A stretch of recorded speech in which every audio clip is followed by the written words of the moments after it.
Assalamualaikum warahmatullahi wabarakatuh. Hai teman-teman, perkenalkan saya Dina Novita dengan NIM 0101232095,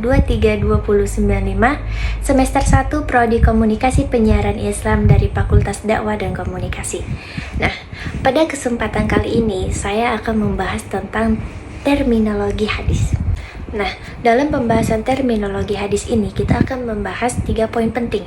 Yang pertama itu ada terminologi hadis, yang kedua itu ada kedudukan dan fungsi hadis, dan yang terakhir itu dalil-dalil kehujahan hadis. Kita masuk nih ke pembahasan yang pertama, yaitu terminologi hadis. Dalam terminologi hadis ini nanti kita akan membahas 4 poin penting. Tapi sebelum kita masuk ke pembahasan itu, kita harus tahu dulu nih, apa sih terminologi itu? Nah, terminologi itu ialah suatu ilmu yang membahas tentang istilah dan penggunaannya. Jadi di dalam itu kita akan membahas istilah-istilahnya dan juga penggunaannya itu bagaimana. Kemudian terminologi hadis itu terbagi menjadi 4. Apa aja? Nah, yang pertama itu ada hadis, yang kedua itu ada sunnah, yang ketiga itu ada khobar, dan yang keempat itu ada atsar. Kita akan membahas nih satu persatu dari 4 ini. Kita masuk ke pembahasan yang pertama, yaitu hadis. Kata hadis bentuk jamak dari al-hadis hudesan. Secara etimologi merupakan isi masdar dari kata kerja hadasah yahdisu hadisan, yang berarti komunikasi, cerita, percakapan. Nah, itu mencakup baik dalam konteks agama maupun duniawi, atau ya dalam konteks sejarah atau peristiwa dan kejadian yang aktual. Kemudian menurut M.M. Azami, penggunaan kata hadis dari sudut kebahasaan dalam Al-Quran itu ada 4. Yang pertama ialah komunikasi religius, pesan atau Al-Quran. Kemudian yang kedua itu cerita duniawi atau kejadian alam pada umumnya. Yang ketiga cerita sejarah atau historical stories. Dan yang terakhir itu rahasia atau percakapan yang masih hangat. Secara terminologi, ahli hadis, ahli usul, dan juga ulama fikih, mereka ini berbeda pendapat tentang mendeskripsikan apa sih itu hadis gitu. Di sini ada 2 pendapat. Yang pertama dari ahli hadis. Nah, mereka mendeskripsikan bahwa hadis itu ialah sesuatu yang disandarkan kepada Nabi Shallallahu Alaihi Wasallam, baik perkataan maupun perbuatannya. Jadi, apapun yang beliau katakan ataupun apapun yang beliau perbuat, yang beliau lakukan itu yang hadis. Sedangkan nih menurut ulama usul, mereka mendeskripsikan nampak hanya terbatas pada perkataannya. Jadi tidak termasuk perbuatan, takrir, dan hal ihwal dan sifat-sifatnya. Jadi hanya perkataannya. Nah, sekarang kita masuk ke pembahasan yang kedua, yaitu sunnah. Yang kita tahu banyak nih pendapat-pendapat yang menjelaskan pengertian sunnah, tapi kali ini saya akan menjelaskan pengertian sunnah menurut istilah atau terminologi. Apa sih sunnah menurut istilah atau terminologi itu?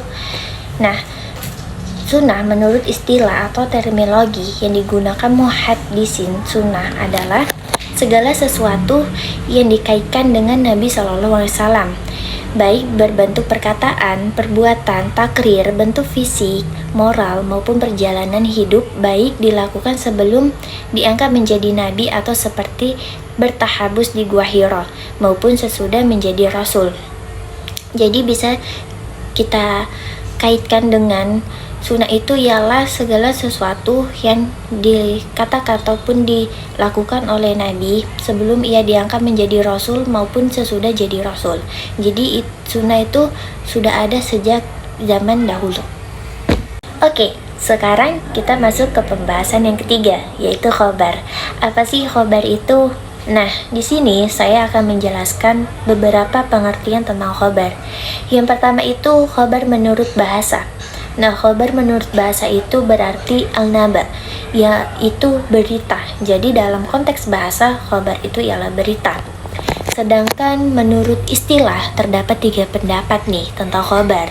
Yang pertama adalah khobar adalah sinonim dari hadis. Nah, itu apa? Yaitu sesuatu yang disandarkan kepada Nabi Shallallahu Alaihi Wasallam dari segi perkataan, perbuatan, takrir, dan sifatnya. Nah, yang kedua itu khobar berbeda dengan hadis. Jadi khobar itu berbeda dengan hadis. Hadis adalah sesuatu yang berasal dari Nabi, sedangkan khobar adalah berita yang datang dari selain Nabi atas dasar muhaddisin, sedangkan mereka yang berkecimpung dalam kegiatan sejarah dan sejenisnya disebut akhbari. Kemudian yang ketiga itu khobar lebih umum dari hadis. Nah, apa tuh?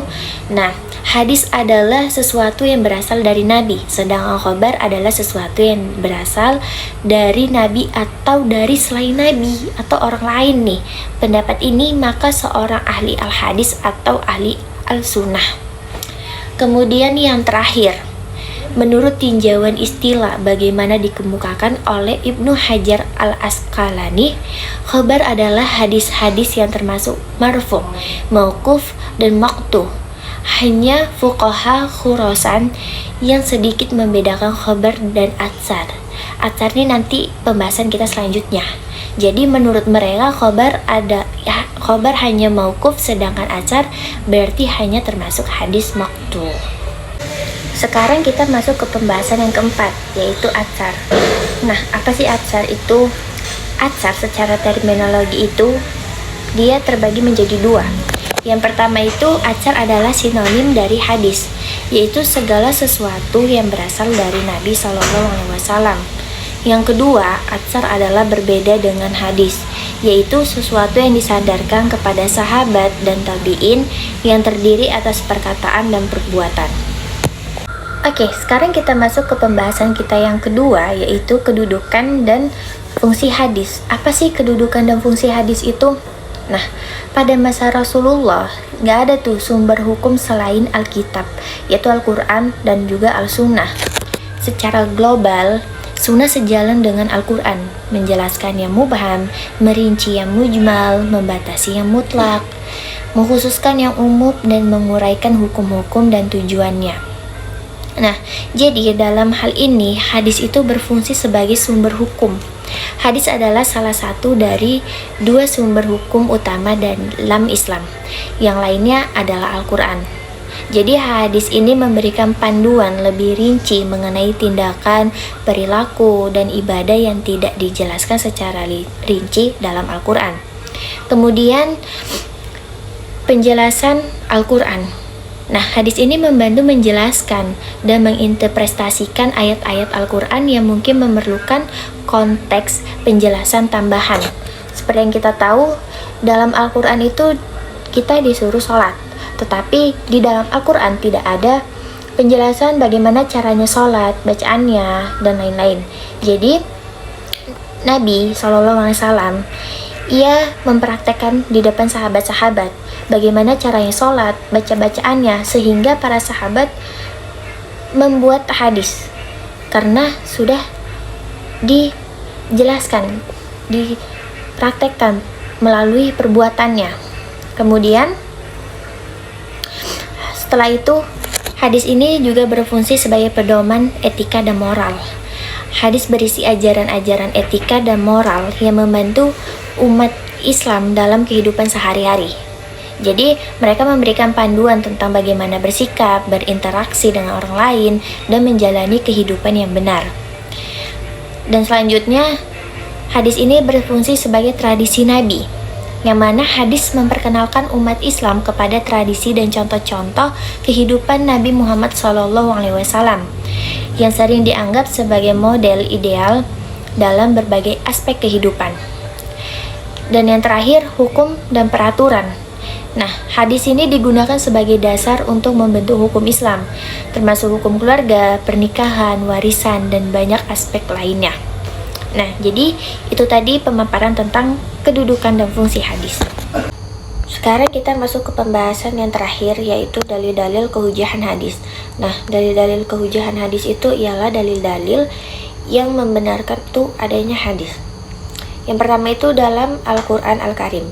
Di dalam Al-Quran itu terdapat banyak yang menjelaskan tentang kewajiban taat kepada Rasulullah SAW. Antara lain itu ada dalam firman Allah Quran Surah An-Nisa ayat 59, yang dimaksud mengembalikan kepada Allah itu mengembalikan kepada Al-Quran. dan kembali kepada Rasulullah Shallallahu Alaihi Wasallam, itu maksudnya kembali kepada sunnahnya.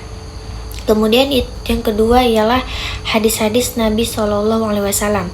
Adapun hadis-hadis Nabi yang menjelaskan tentang kehujahan sunnah atau hadis, itu ialah salah satunya diriwayatkan oleh Mikdam bin Ma'di Karibah dari Rasulullah Shallallahu Alaihi Wasallam bahwa beliau bersabda, "Ingatlah, sesungguhnya aku diberi Al-Quran dan yang semisalnya bersamanya." Nah, yang ketiga itu ada ijma. Maksudnya itu umat Islam telah mengambil kesepakatan bersama nih untuk mengamalkan sunnah. Bahkan hal yang mereka anggap sejalan dengan memenuhi panggilan Allah Subhanahu wa taala dan rasul-rasulnya yang terpercaya. Yang keempat itu ada pandangan Al-Arroy, dan yang kelima itu ada pandangan para fuqaha. Nah, selesai sudah pemaparan materi yang saya sampaikan pada presentasi kali ini. Semoga bermanfaat untuk kita semua. Jika ada kesalahan, saya minta maaf kepada Allah, saya mohon ampun. Dan saya Dina Novita pamit undur diri. Sampai jumpa kembali. Assalamualaikum warahmatullahi wabarakatuh.